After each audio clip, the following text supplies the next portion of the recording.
સુરતના અઠવા બિલ્ડરનો હત્યાનો મામલો સામે આવ્યો હતો, જેમાં પોલીસે ગણતરીના કલાકોમાં જ હત્યારાઓને ધરપકડ કરી લીધી છે.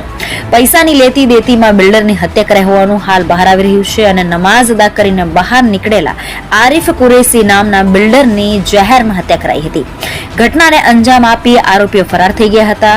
હત્યાની સમગ્ર ઘટના સીસીટીવી કેમેરામાં પણ કેદ થઈ હતી. ત્યારે પોલીસે આરોપી ફૈઝ મુલ્લા તલ્લોઈ અને તબરેઝ મુલ્લા તલ્લોઈની ધરપકડ કરી લીધી છે. સત્ય માટે હંમેશા સત્યની સાથે જોડાઈ રહો. આ સુરત ન્યૂઝ ચેનલની સાથે.